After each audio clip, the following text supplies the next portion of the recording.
Bonjour tout le monde, j'espère que vous allez bien. J'attends 2-3 petites minutes avant de commencer. On attend qu'on nous rejoigne tout doucement.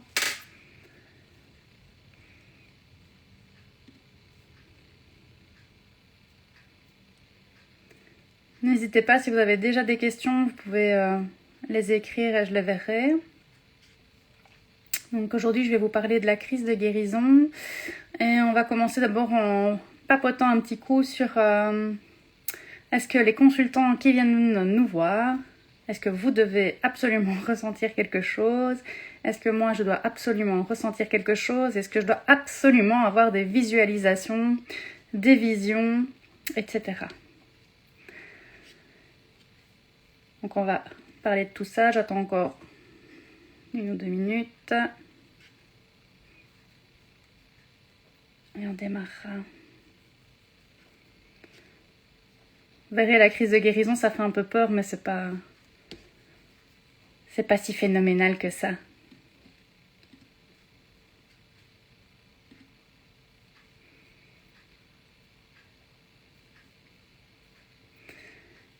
Alors, on va commencer, avant de vraiment entrer dans le vif du sujet sur la crise de guérison, je vais quand même vous toucher un petit mot sur la pression que certains consultants peuvent mettre. La pression quand on fait des soins à certaines personnes. Donc voilà, parfois je vais faire un soin à quelqu'un, ça va super bien se passer. Et j'aurai plein de sensations, j'aurai plein de visualisations, j'aurai plein d'infos qui vont tomber pour la personne. Et donc, les gens qui viennent ont hyper tendance à en vouloir encore plus en fait. Donc si un jour on leur fait un soin et qu'on leur dit, bah écoute, voilà le soin, j'ai pas eu de visualisation particulière, pas eu de vision. Et ben en fait, ils sont frustrés les gens. Ils sont persuadés que quand ils viennent faire un soin énergétique, vous allez avoir plein de visions, vous allez leur dire plein de choses, vous allez les guider partout. Et ben non, ça marche pas comme ça. Ça marche pas toujours comme ça. Parfois, je peux faire un soin et n'avoir aucune vision parce que l'énergie doit vraiment travailler purement en énergétique. Et donc, l'énergie va vraiment travailler que de l'énergétique et il n'y a pas besoin d'aller chercher d'autres infos ailleurs. C'est que vous n'en avez pas réellement besoin.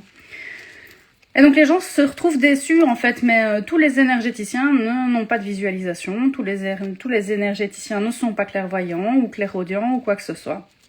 Donc il peut arriver que vous fassiez un soin énergétique et que vous ne ressentez rien, et c'est tout à fait normal.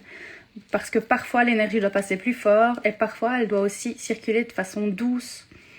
Et donc il ne faut pas que vous soyez dans l'attente. En plus, plus vous allez être dans l'attente, plus vous serez dans le contrôle, moins dans le lâcher prise, et moins vous ressentirez finalement. Donc, est-ce que c'est normal de ne rien ressentir pendant un soin énergétique? Oui, c'est normal. Je voulais vraiment être un peu claire là-dessus parce que c'est vrai que parfois les gens nous mettent beaucoup de pression sur les épaules en nous disant « Mais enfin, tu m'as fait un soin et j'ai rien ressenti. » Mais oui, mais l'énergie, je la contrôle pas. Parfois, elle passe très fort. Parfois, elle passe de façon plus subtile. Et ça ne veut pas dire que le soin n'a pas fonctionné. C'est pas parce que vous n'avez rien ressenti que le soin n'a pas fonctionné. Bien au contraire. Il fonctionne de la même façon, l'énergie elle circule, elle va là où elle doit aller. Et ne rien ressentir, c'est ok aussi en fait. Et que la personne que vous allez voir, le praticien que vous allez voir, n'ait pas de vision, c'est normal aussi. On n'est pas obligé d'avoir des visions. Bonjour à tous ceux qui nous rejoignent.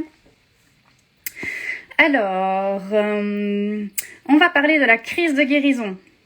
Donc, quand les gens viennent faire un petit soin énergétique, qui se disent « Oh, bah, je vais aller faire ma petite séance de Reiki pour être sereine, avoir du bien-être, prendre un peu soin de moi. » Et en fait, ils pensent qu'ils vont rentrer et que tout va bien se passer. Alors parfois, c'est le cas, vous pouvez rentrer chez vous et que tout se passe bien, que vous soyez super bien, que voilà, parce qu'on a travaillé vraiment que de l'énergétique et qu'on est venu mettre vraiment du baume autour de vous et donc tout va bien après la séance.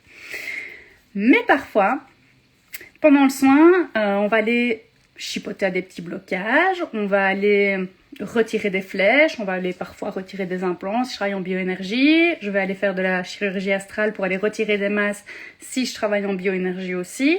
En access, je vais aller vraiment travailler purement les blocages qu'on se met depuis qu'on est tout petit, qu'on tape sur les épaules avec le transgénérationnel. Merci les ancêtres. Mais bon, tout ça, c'est des choses qu'on a en nous, qui nous bloquent, et c'est vraiment des résistances que l'on peut avoir depuis très très longtemps. Quand vous venez faire un soin et qu'on travaille sur ces blocages-là, forcément votre corps il va réagir après. Il va pas se dire « Oh, tiens, m'enlever des blocages, c'est super cool !» Non, parfois, franchement, le corps il est pas très content. Et donc, il se peut que vous entamiez un processus de crise de guérison. Qu'est-ce que c'est? Quels sont les symptômes? Ils peuvent être un peu différents d'une personne à l'autre. Maintenant, généralement, les gens, ça arrive 2-3 jours après le soin.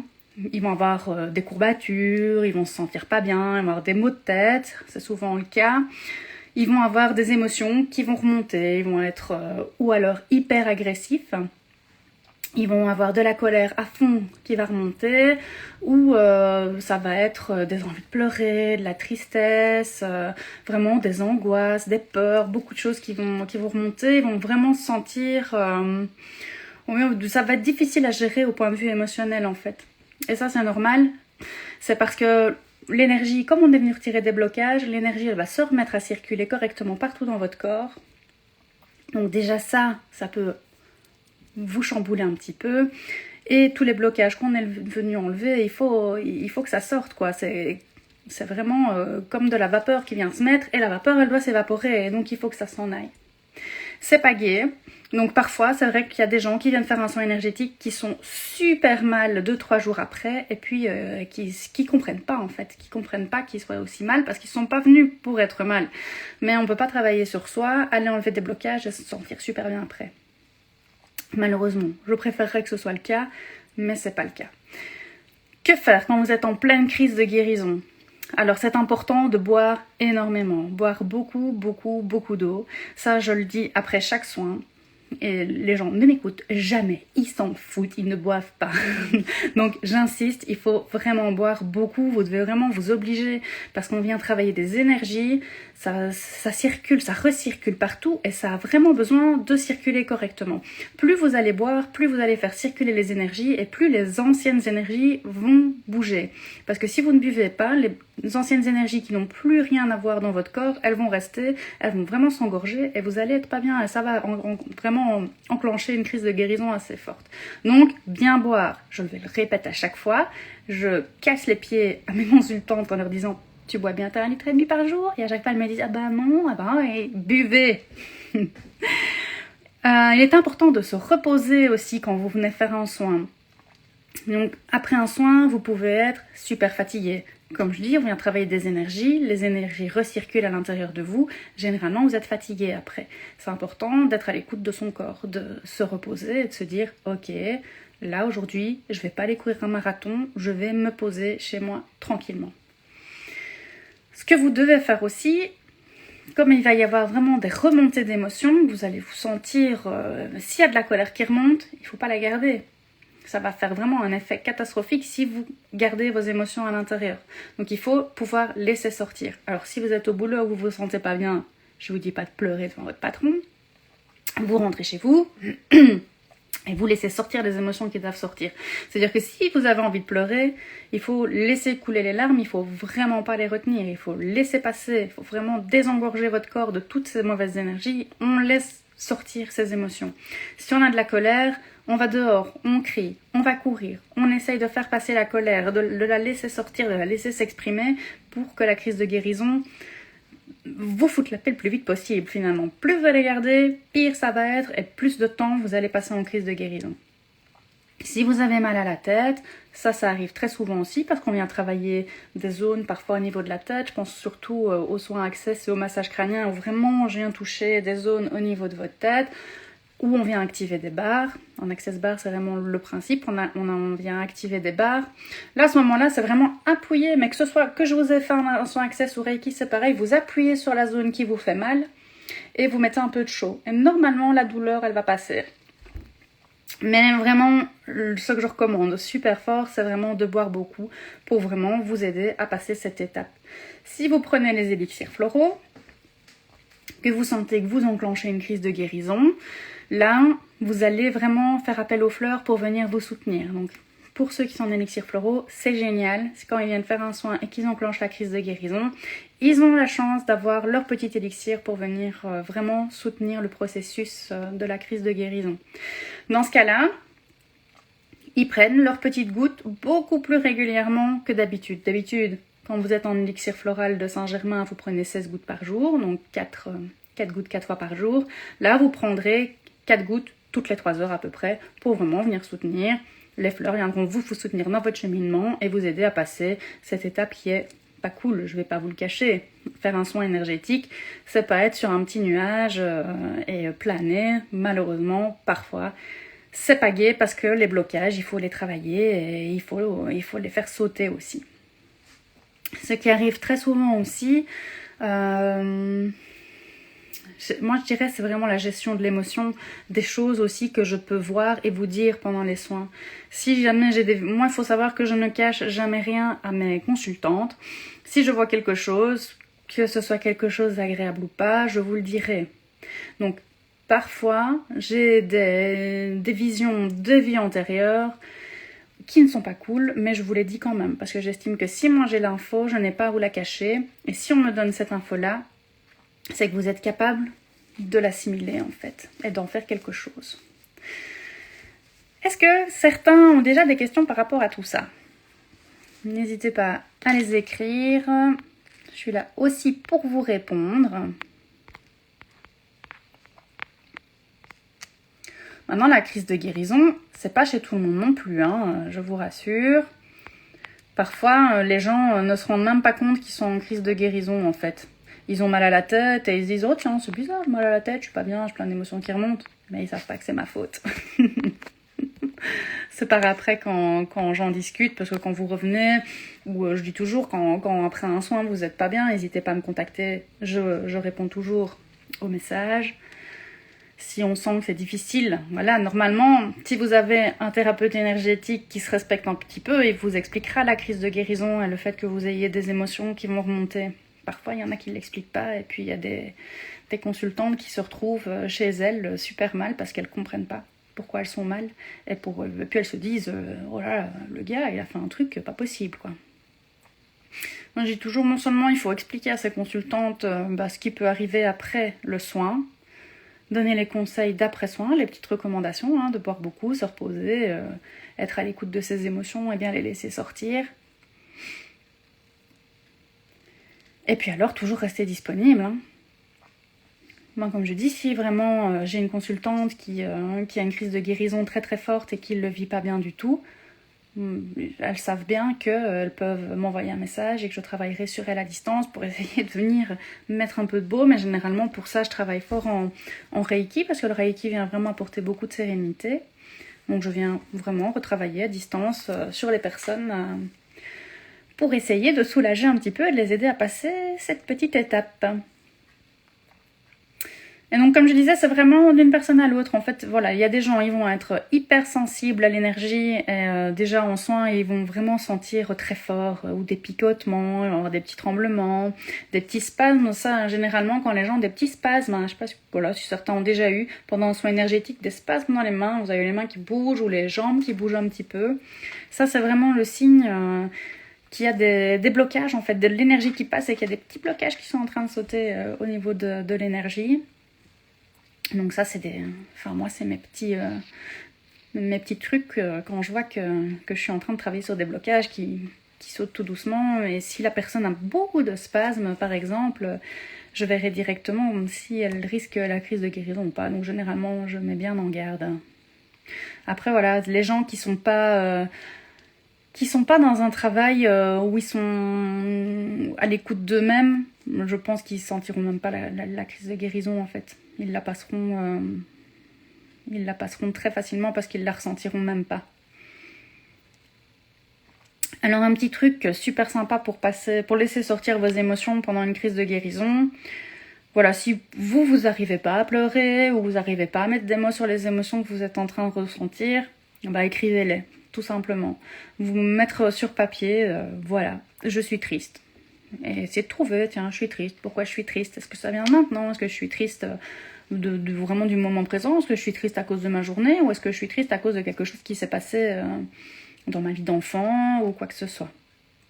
Voilà, pour la petite anecdote, c'est une anecdote que je raconte beaucoup à mes consultantes quand je sens qu'elles ont beaucoup de colère à l'intérieur.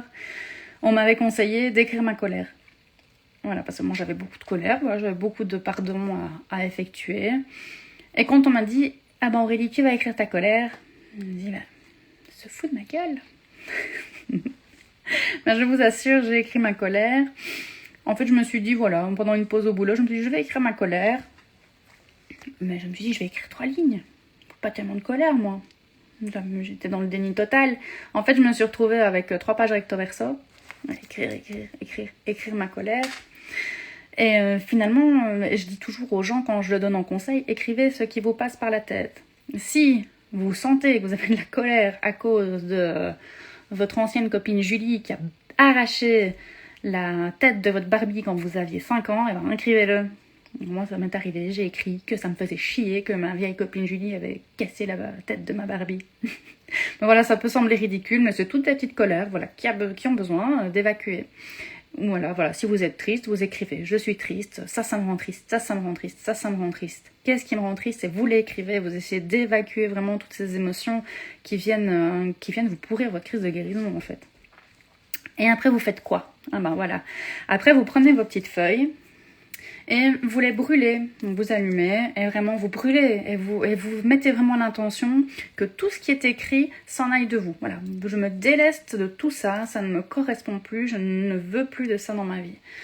Et puis voilà, vous regardez vos petites feuilles qui brûlent, qui s'envolent, et ça vous fera vraiment du bien. Moi, en tout cas, pour la colère que j'avais, ça m'a bien libérée. Et en plus, j'avais adoré parce que j'avais fait ça au boulot, j'étais aide-soignante à l'époque. Et donc j'avais allumé mes petites feuilles sur la gazinière des cuisines parce que j'avais pas de briquet. Et donc ma feuille n'a pas pris feu, donc elle s'est vraiment consumée petit à petit. Et je me suis vraiment sentie libérée de ma colère au fur et à mesure où elle se consumait tout doucement, d'une manière hyper douce mais efficace. Donc voilà, ça c'est vraiment une très bonne alternative, l'écriture, pour vraiment vous libérer de vos émotions qui viennent vous embêter et que vous devez laisser sortir pour ne pas entrer dans des phases de crise de guérison qui vont être ingérables en fait. Salut Marine. Alors, dites-moi, est-ce que vous avez des petites questions? Merci de nous avoir rejoints en tout cas. Alors, donc, comme je disais, pour vraiment éviter la crise de guérison, et ça je le répéterai jusqu'au bout. Salut Clarisse. C'est vraiment boire beaucoup, beaucoup, beaucoup. Bonjour Laurence. Salut tout le monde. Boire beaucoup. Voilà, comme je disais, vous m'écoutez jamais quand je le dis après vos soins. Aujourd'hui, vous devez beaucoup vous hydrater. Et vous me regardez, vous me dites, ah, je le fais pas. Oui. Je le sais, vous ne le faites pas, personne ne le fait. Mais ça aide vraiment à faire circuler les énergies et à empêcher la crise de guérison de venir vraiment trop vous embêter. Donc, pour les symptômes, pour ceux qui nous ont rejoints de la crise de guérison, comme je disais, c'est vraiment des maux de tête, des courbatures, le fait d'avoir plein d'émotions qui remontent alors qu'on ne comprend pas pourquoi, ça remonte, on a envie de pleurer, on se sent en colère et on ne sait pas pourquoi ça vient. C'est les petits blocages qu'on est allé enlever, qu'on est allé retirer. Alors les blocages que moi j'enlève chez vous, je les vois de différentes façons. Soit ça peut être vraiment des flèches, les flèches énergétiques, je les vois vraiment comme des flèches et je les ressens vraiment dans ma main comme des flèches, donc je vais les enlever vraiment comme une flèche en fait que j'enlèverai à l'intérieur de vous. Ça peut être des implants que vous avez au niveau, souvent les implants sont au niveau de la gorge et ça c'est vraiment des saloperies à enlever parce que c'est généralement placé très très très loin et donc ça quand je les enlève généralement les gens ils sont pas top après hein, parce que voilà, généralement ils le sentent, ils sont très mal à la gorge au moment où je travaille dessus et puis par après ça gratte pendant tout un moment et généralement ils boivent pas donc la crise de guérison n'est pas sympa quand on veut enlever en tout cas des flèches et vraiment les implants. Les implants quand vous les enlevez vous le sentez vraiment la différence avec une flèche.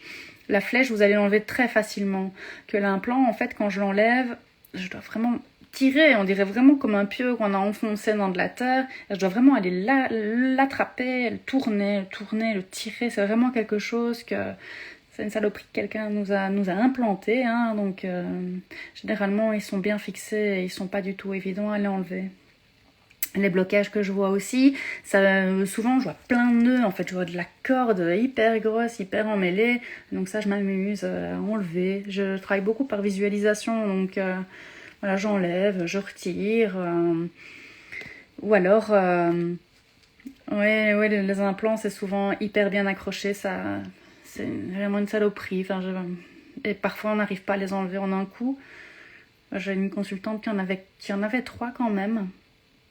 Et donc ça j'ai dû les enlever vraiment 2 fois et la deuxième fois l'implant n'était pas tout enlevé donc j'avais retravaillé à distance pour lui enlever et quand elle était revenue la 3e fois là il était parti mais généralement ouais c'est quand les implants souvent c'est les gens qui vont voir des énergéticiens qui font pas du bon boulot et qui vous veulent pas du bien en fait et qui vont travailler sur vous avec de la magie, je vais dire la magie noire parce que moi je fais pas ce genre de choses, hein, mais voilà, qui vont travailler avec de la magie noire et qui vont vous taper des implants pour que vous reveniez chez eux ad vitam quoi. Ça peut venir aussi de vie antérieure. Voilà, vous avez eu affaire à un vieux chaman pas sympa, un vieux magicien ou un jeune magicien malsain. Et qui vous a tapé un implant que vous répercutez dans vos réincarnations. Donc, c'est des saloperies, généralement. Ce que je vois aussi souvent, c'est souvent quand c'est le bordel dans votre tête. Hein, ça, parfois, c'est exceptionnel. Alors là, c'est des toiles d'araignée partout. Quand c'est un foutoir, et ça, généralement, quand j'ai des consultantes qui viennent et que déjà je mets mes mains, je le sens, je devrais être à 10 mètres d'elles pour me reculer. Et là, je dis, oh là, fous-toi dans ta tête, toi. Oui, effectivement. Eh ben, généralement, là, c'est plein de toiles d'araignée. Et ça, c'est généralement chez des gens qui ont vraiment l'esprit complètement absorbé par autre chose, englué. Et on voit vraiment qu'en fait, voilà, comme des toiles d'araignée qui viennent cacher et qu'il n'y a plus de lumière qui passe, en fait. Et donc là, je m'amuse toujours à enlever vraiment les araignées, les toiles d'araignée, essayer de dégager, retrouver un peu de lumière, mais ça se fait pas non plus en une fois. Et généralement, les gens qui ont beaucoup de charge mentale, ils ont de fortes crises de guérison. Alors, est-ce que les personnes ont conscience qu'elles ont un implant ou pas du tout? Non, elles n'ont pas du tout conscience qu'elles ont un implant, malheureusement. Ou alors, elles vont se dire, tiens, c'est bizarre, je sens que cette personne, elle est toxique pour moi, mais j'ai quand même envie d'y retourner, et j'y retourne. Et en fait, elles vont retourner chez cette personne-là parce qu'elles en ont besoin, en fait. C'est pas par une envie profonde, ni pour leur bien-être. En fait, généralement, les gens sentent que c'est pas pour leur bien-être qu'elles y vont, mais qu'elles savent pas faire autrement. C'est vraiment comme être endoctriné, en fait. J'ai pas envie de faire l'amalgame avec les sectes, hein, mais allez, pour être un peu plus compréhensible dans ce que je veux dire, c'est vraiment c'est vraiment le gourou et vous vous dites quand vous avez des implants, ah ouais, faut que j'y aille quoi, parce qu'il me fait du bien et en même temps je sais qu'il est toxique pour moi, mais je sais plus fort que moi, il faut que j'y aille. Et voilà, c'est vraiment des pulsions incontrôlables comme ça. Et généralement les gens, ils se rendent quand même compte, s'ils sont bien à l'écoute d'eux-mêmes, qu'il y a un stress et qu'il y a un souci. Mais non, généralement elles savent pas dire qu'il y a un implant ou pas. Ça vraiment c'est Ouais, ça fait peur. Hein. En fait, parfois... Ouais, c'est ça, c'est vrai, Laurent. C'est vraiment ça. C'est un lien énergétique qui vient se mettre, en fait. Mais un lien vraiment qui vient se mettre bien généralement au niveau du chakra-gorge. C'est souvent là que moi, je les sens. Et ouais, ça fait peur, en fait, parce qu'on sait... C'est triste, hein, mais il y a vraiment des gens qui utilisent l'énergie, mais pas dans... Pas pour le travail de lumière, quoi. Ben, moi, je crois que le karma se retournera de toute façon contre eux à un moment donné, mais... Moi, je dis toujours, si moi, j'utilise l'énergie pour faire du bien, j'imagine que d'autres peuvent utiliser cette énergie en mettant l'intention de faire du mal. Voilà. Ça, c'est triste, mais moi, je me dis que si moi, je l'utilise avec mes intentions bienveillantes, d'autres peuvent le faire à des intentions malveillantes.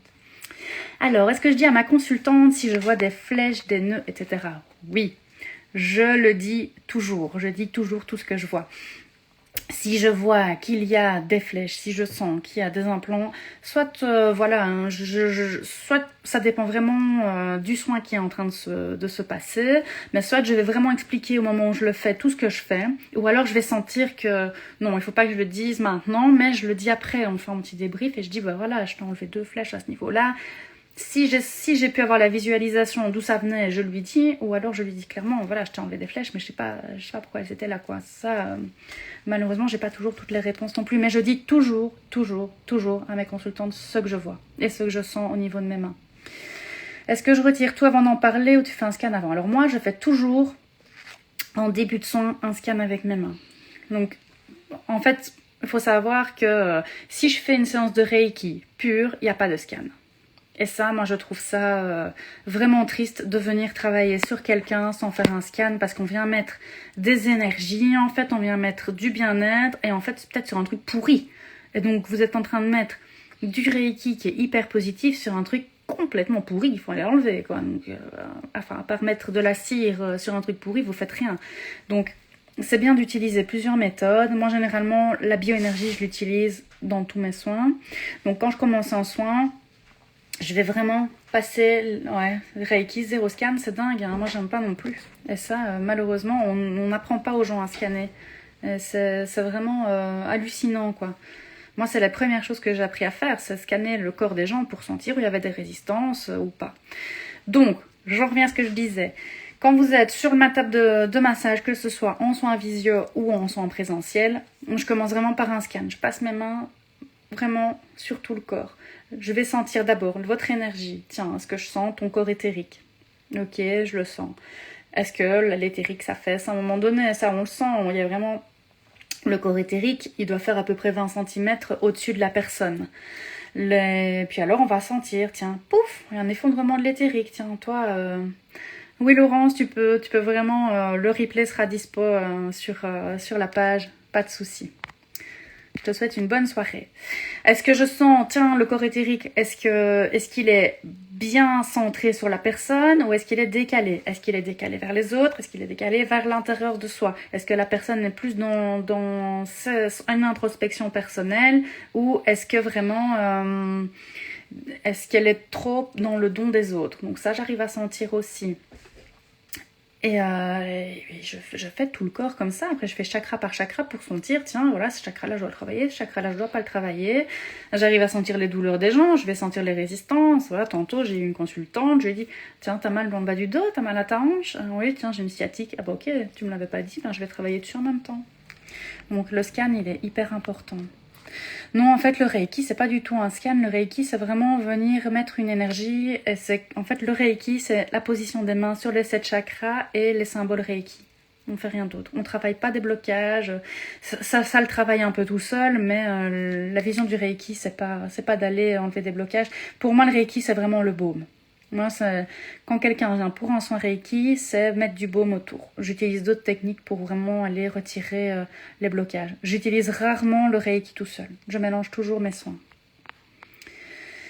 Alors, eh ben oui, en fait, le Reiki, effectivement, normalement, il n'y a pas de place pour les ressentis. Et moi, ça, heureusement, j'ai eu un maître Reiki génial qui, justement, nous a dit qu'on avait la place pour nos ressentis.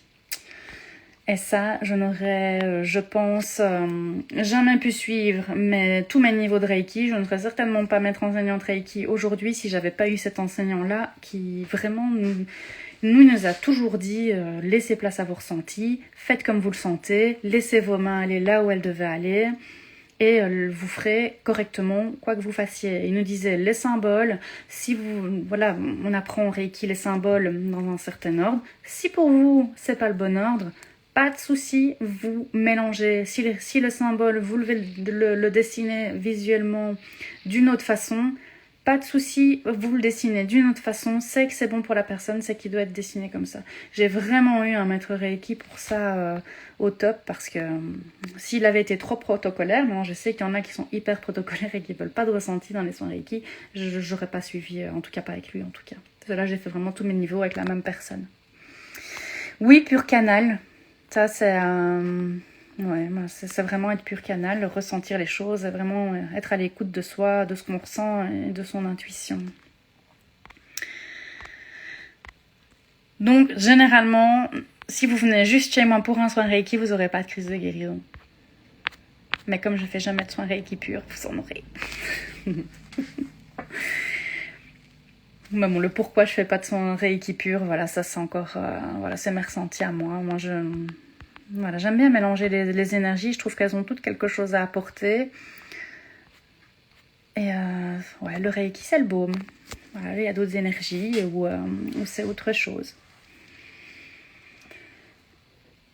Est-ce que vous avez des questions sur la crise de guérison ou sur le fait que, oh là là, le consultant vous dit qu'il n'a rien ressenti, misère. Et ça, parfois, en fait, les gens sont hyper déçus. Hein, en fait, le plus dur, c'est quand on a un premier soin avec quelqu'un. Et parfois, la première séance, c'est qui tout double. Soit la personne va rien... Vous allez, vous, déjà, en tant qu'énergéticienne, moi, je vais rien se ressentir. La personne va rien ressentir non plus parce qu'elle n'est pas à l'aise et qu'il faut plusieurs séances avant de se mettre à l'aise. Et donc, généralement, la deuxième, bon, voilà, il y a plus de ressenti, il y a plus de choses. Ou alors, la connexion va vraiment super bien se passer à la première séance. La personne va ressentir plein de choses et en fait, elle veut la même chose pour la prochaine. Et ça, ben voilà, une séance n'est pas l'autre. Comme je disais, l'énergie peut passer très très fort. Est-ce qu'il m'arrive à moi de ne rien ressentir? Alors, ne rien ressentir, non, ça m'arrive pas, parce que je ressens dans mes mains tout le jour. Ça, c'est quelque chose voilà, j'ai toujours ressenti l'énergie dans mes mains. Par contre, ne rien ressentir d'autre que l'énergie qui passe, ça, oui, ça arrive. Ou simplement, le consultant, je lui dis, voilà, je suis désolée, j'ai pas eu de message, j'ai pas eu de visualisation, j'ai pas eu d'autres ressentis des choses que tu dois travailler sur toi. J'ai vraiment ressenti purement l'énergie, les chakras, où travailler et comment travailler avec l'énergie. Ça m'arrive, oui, bien sûr. Le Reiki peut se faire à distance, oui, et ça fonctionne vraiment très très bien. Oui. Donc, je fais très souvent dans les soins à distance. D'ailleurs, je fais un soin collectif à distance samedi. Ce sera avec du Reiki. Mais oui, le Reiki peut se faire à distance. Ça fonctionne vraiment très très très bien. Moi, j'ai commencé le Reiki à distance. Ouais. Et j'ai même suivi une de mes initiations au Reiki à distance et ça a très bien fonctionné, aussi bien qu'en vrai. Ouais, les attentes, c'est vraiment très dur. Les consultants nous mettent parfois beaucoup de pression sur les épaules, en fait. Et puis, il y a soi-même aussi, hein, ne pas se dire que c'est ok aussi de rien ressentir, en fait, et de pas avoir de visualisation. Et de ne pas être frustré, de ne pas en avoir non plus. Voilà. C'est vrai qu'au départ, c'est un peu difficile. Et puis moi, maintenant, je me dis, bon, il se passe rien. Hein. Voilà, aujourd'hui, j'ai eu 2 soins. Un soin où j'ai eu beaucoup de visualisation, où il y a eu... un contact défunt qui s'est fait alors que la personne n'avait rien demandé, et puis un deuxième soin où c'était vraiment plus de l'énergie, du baume au cœur et travailler de l'énergétique. Donc voilà, un soin n'est pas l'autre, une personne n'est pas l'autre, et suivant l'une ou l'autre, ça travaille différemment. Ah ben, je suis contente de t'avoir répondu. Oui, mais toi Mélinda, tu es super attentive à tes ressentis, donc c'est vrai que c'était à chaque fois de très chouettes soins.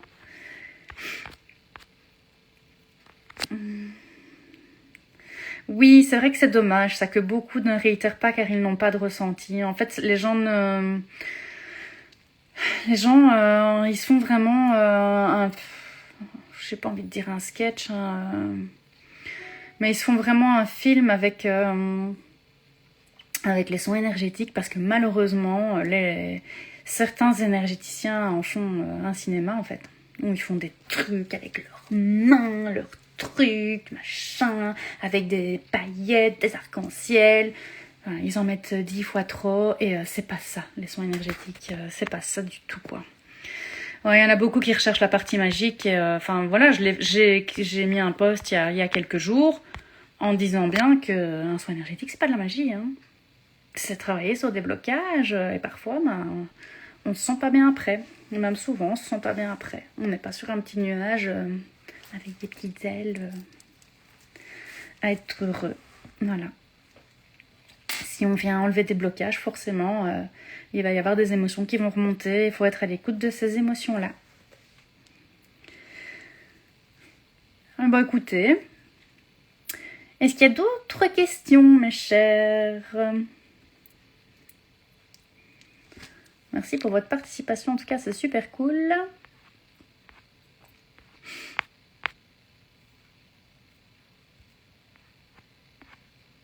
Bon, voilà, je pense que on a fait pas mal le tour, hein. En tout cas, la crise de guérison, bon, pour refaire une petite récap quand même à la fin. Donc la crise de guérison, elle intervient généralement dans la tape, c'est 2-3 jours après le soin. J'ai eu des gens chez qui c'était 15 jours après, parce que voilà, ça s'est vraiment fait à retardement. Ça arrive aussi. Il faut savoir qu'un soin, ça travaille pendant 3 semaines. Quand vous venez le faire, ça travaille encore pendant 3 semaines sur vous. Donc voilà, ça peut arriver à retardement, 10 jours plus tard, la crise de guérison, que vous avez mal à la tête, vous êtes courbaturé, vous vous sentez pas bien, il y a des émotions qui remontent, vous êtes irritable, vous n'êtes pas agréable, les gens n'ont pas envie de rester près de vous, vous n'avez pas envie de voir les gens. Tout ça, c'est normal. C'est la petite crise de guérison qui s'enclenche. Il est important dans ces cas-là de bien boire. Comme je dis, je le répète tout le temps. Boire beaucoup, bien vous hydrater pour bien faire circuler les énergies. Les mauvaises énergies, elles vont partir comment? Eh bien, généralement, elles partent dans vos urines. Donc, c'est bien d'aller faire pipi et de boire beaucoup. Donc, généralement, c'est comme ça que ça s'en va. Donc, bien boire après vos soins. Minimum 1 litre, 1,5 litre pendant les 15 jours qui suivent le soin, c'est important. Si vous avez votre petit élixir floral de Saint-Germain, vous prenez un peu plus de gouttes que d'habitude, toutes les 3 heures pour vous aider à passer cette petite transition pas sympa. Et alors, laissez sortir vos émotions. Oui, ça aussi, j'ai pas osé le dire, Marine. Pas que les pipis. Voilà, moi vous verrez bien, voilà, pour ceux qui me connaissent déjà un petit peu, que je reste authentique, je fais pas de chichi et je parle comme ça vient, tout naturellement. J'aime bien rigoler, j'aime bien faire des petites blagues. Donc un live où je vais être maquillée comme une princesse, habillée comme une princesse, ce ne sera pas moi. Et donc voilà, laissez bien sortir vos émotions quand vous enclenchez la crise de guérison, pas garder pour vous. Si vous n'arrivez pas à mettre des mots sur vos mots, mettez des écrits sur vos mots. Mettez-les par écrit, les mots. Et ça vous aidera vraiment à passer la transition. Si vous faites un soin et que vous ne ressentez rien, c'est ok. Il faut bien vous dire que vous n'êtes pas des magiciennes. Si votre consultant ne ressent rien, c'est pas parce que vous êtes nul et que votre soin n'a pas marché. L'énergie va là où elle doit aller, de la manière où elle doit aller, parfois de façon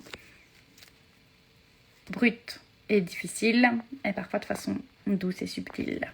Ça dépend vraiment du moment du soin que vous êtes en train de faire, de la personne que vous avez en face. Un soin n'est pas l'autre. Avec la même personne, vous pouvez avoir plein de ressentis la première fois et pas du tout de ressentis une autre fois. Et c'est ok avec ça. Voilà. Eh bien, j'étais contente de passer ce petit moment en votre compagnie. Alors, j'ai juste une petite annonce à vous faire en plus. Dans 15 jours, je participe à un salon bien-être, bien-être holistique, donc je suis hyper contente. J'attends que ce salon soit passé et puis vous recevrez ma petite newsletter pour ceux qui auront mis leur adresse mail dans le petit encart que j'avais mis. Sinon, vous pouvez me l'envoyer par message. Dans la newsletter, je vous ferai part de mon tout dernier soin qui va se mettre en place et dont je suis hyper contente. Vous aurez des petites infos, les petites promos que je ferai. Et voilà, et des petites anecdotes perso que j'ai envie de partager avec vous et que je ne sais pas spécialement partager sur Instagram. Voilà, je vous souhaite une super belle soirée. Je vous dis à très bientôt. Et je pense que bon, voilà, c'est le deuxième live que je fais toute seule. Voilà, j'essayerai de faire ça à peu près une fois par mois. J'ai pas envie de me mettre d'objectif de faire ça tous les lundis, mais je vous rejoindrai une fois par mois parce que je trouve ça très agréable de pouvoir partager un peu avec vous et de vous découvrir un peu autrement. Je vous envoie de gros bisous. Si vous avez d'autres questions, vous n'hésitez pas à mettre dans les commentaires. Merci Marine. Dans les commentaires, dans le replay de la vidéo. Voilà, moi je vous réponds toujours avec grand plaisir dès que je peux. Une bonne soirée.